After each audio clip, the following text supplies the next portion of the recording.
My name is James Cal, and I was the team leader of the simulation. I'm Tyler Yarnell, and I was the environmentalist. I'm Audrey Rodriguez, and I was the photographer. I'm Brianna Lowe, and I was the marathoner. I'm Laura LaRue, and I was the physician. Yeah, so basically, I just want to start off by saying that I think this group, the reason behind its success is because we had a lot of meetings. We had pre-meetings before the simulation. We had a meeting at my house before starting the simulation. Then we had a post-meeting right after that where we discussed about what happened. Then we had a meeting before this today. We all have our notes down. And during the meetings, everyone participated. We had good group chemistry. Everybody got along. Yeah. And everybody kind of did their job. Yeah. And showed up to every meeting. And our group, 3 of us, kind of had some history before we began. So we sat by each other in class and we were in-class friends. And then when Tyler and James showed up, they just socialized in very well. Yeah. And we had a group text message going all the time, and everyone seemed to get along. So I wanted to start off by asking you guys, did you find the simulation difficult and or frustrating at times? If so, why? And did this create a sense of trust for the team when things were difficult or frustrating? Well, when we first started the simulation, right, we didn't exactly know what was going on, like what the buttons were, or how to actually go along with the simulation. We all saw the videos, but even after seeing the video, when we actually got into practice of doing the simulation, what we had to do, what round we had to do, or when Tyler was a little bit late with his going into the simulation, we're all a little bit confused with what to exactly do with the simulation. But once we got into the simulation, right, we sort of going on quickly, knowing what to do, seeing the problem was, or health, the weather, or path up the mountains. Those really came a little bit easier to us. It's just the starting point was hard to get into.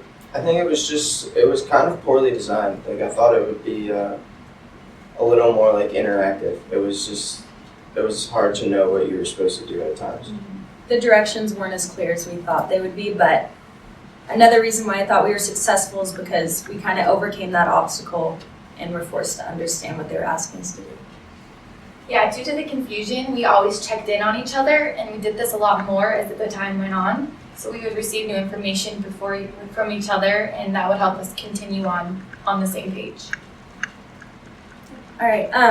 So we were discussing five dysfunctions of a team because we discussed and read that book in class.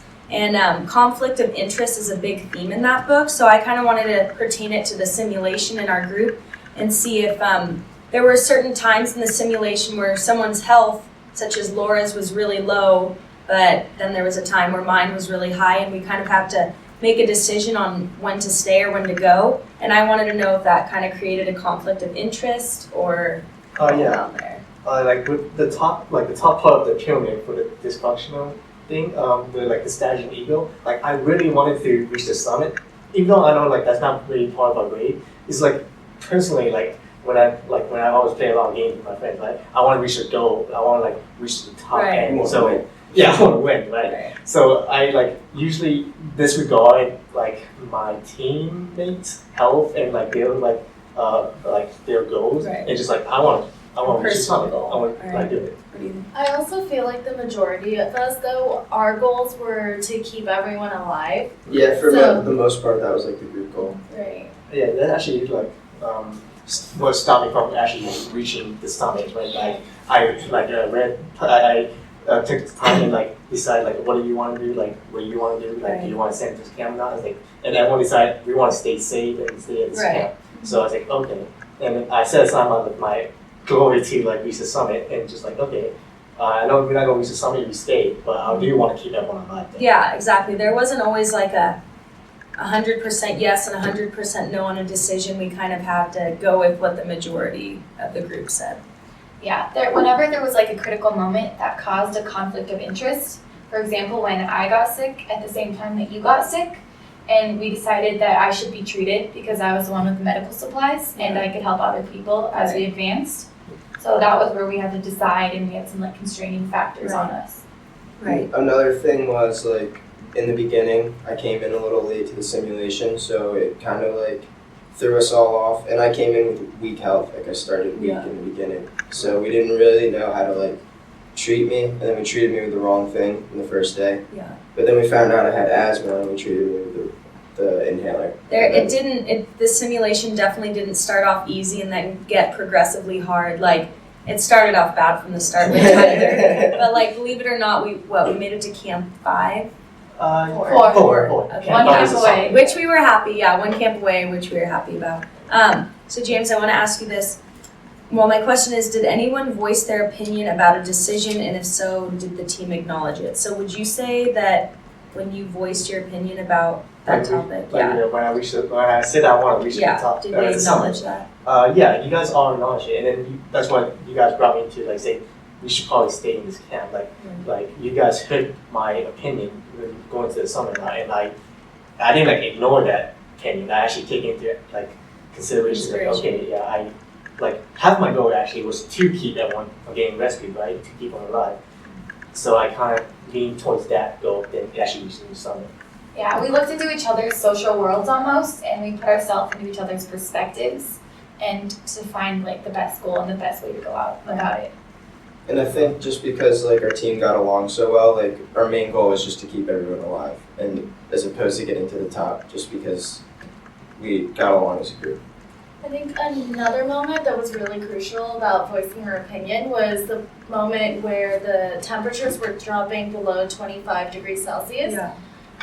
We had just stayed at camp because we thought that Tyler was not well enough to go. So it was an important decision because if we went at that point, we still had the opportunity to reach the top. But if we stayed, then we wouldn't get frostbite. So I feel like that was an important moment for us to all voice our opinions about what we should do. Right. And tying back to what you were saying was like we all really worked well together. I think that ties to the topic of like socialization. During this simulation, we were all very talkative and excited to take on the challenge of climbing the Mount Everest. We all, I think, had one common goal, and it was just a great experience. But I think what really helped is that we all got along, and we were all... Yeah, we definitely talked a lot of things through. Yeah, we were ready. Actually, being another topic I want to talk about was like managing conflict, right? Like the main conflict we had was like reaching the summit or staying in camp, but we also have other minor conflicts too, like when we separate the oxygen thing, like who get this amount of oxygen, who get the medicine supply and stuff like that. Right. So like when it comes to other teams, right, they always like have long conversation and like conflict with no solution, right? But when our group, since being like, I consider our group as like a functional group, right? Well, we quickly solve like the conflict, right? And we could find a solution to like the problems at hand. Yeah, actually, now that you brought up the oxygen tanks, that reminded me that we did have a miscommunication there a little bit because we all kind of went about like as many as we could get, and I was stuck behind. So how many did you guys get? I had 4. I had 7. And with 0 She didn't have any. I think I got 4, so that. Yeah, we had this miscommunication that we could carry it and still share it. And I thought since I was the marathoner, since I had a high hiking speed anyways, that I should just carry more so that I could share with my teammates. But then afterwards we came to the realization that we couldn't share with anybody, and Laura ended up with no oxygen tanks. Yeah. I wrote down in here that personally, if I were to go back, I wish I would have known how oxygen was strongly correlated in the success of this simulation. If we would have known that at the beginning, I think we probably could have made it to the top. But then again, maybe it could have been too easy then. That's another thing when we were doing this simulation, right? When we were like in the middle, like when we started out it was bad and we had a hard time, but when we got to the middle of the simulation, we thought it was kind of too easy since like you just ascend camp, rounds over. It's like, okay, is there like no other major problem, challenge we have to go through? It didn't really exactly say, so it was just like that was too easy, and that made us feel a little bit uncomfortable during the simulation because we were expecting conflict, we were expecting problems to solve within the simulation, but it's either like we just forgot about the problem, or like we were a good group and solved the problem quickly. So in that confusion, I didn't know which was the right. Yeah, it wasn't always clear what the goal was or what we were supposed to do between rounds. So that was kind of confusing at times. But we were kind of prepared together as a group to discuss it and be ready for whatever came. What was coming, yeah. So in regards to emotional intelligence, I think there was a lot of this because we all kind of had to read each other and know how we feel and know how recognize everyone's emotions during the simulation. I think everyone was very vocal and not afraid to say what they wanted, not afraid to say what they were struggling with or what they wanted to change. Did anyone else feel that same way? Yeah, for sure. And I think that ties back into like the 5 dysfunctions of a team because I didn't really see any like lack of trust or anything like that. We all definitely were very comfortable with each other.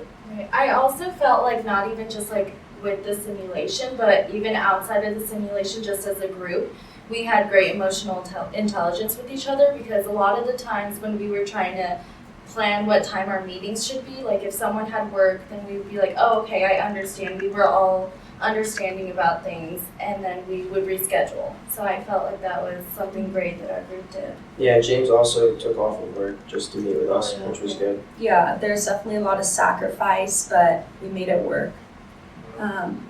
Did you want to talk about, you said technology or something else that we Yeah, hadn't this mentioned? is one of the topic that I want to talk about. It's like it's something that we learned like in class for like interaction design, right, and how it ties in with our group. So like we consider ourselves a professional group when we do this simulation, right? Like we were professional in that we want to get a good grade, we want to do this for schoolwork. Right. But at the same time, we were also like a civil group in that like we're a bunch of students, like we're not like actual Yeah. companies. It's voluntary. Yeah. Yeah. But we all like act professional because we want to Mhm. perform well, and that leads me into like talking about how our conversation is more semi-formal as well. Because like when it comes to simulation, when we're discussing topics of what to do and how to do that, how to stuff like that, we were professional. Like you should do this, you should do that, or like it's something like that. But at other times when we figure out that Tyler had weak health, we also jokingly say like, oh, he got weak health. What's wrong with his health, right? So in that sense, like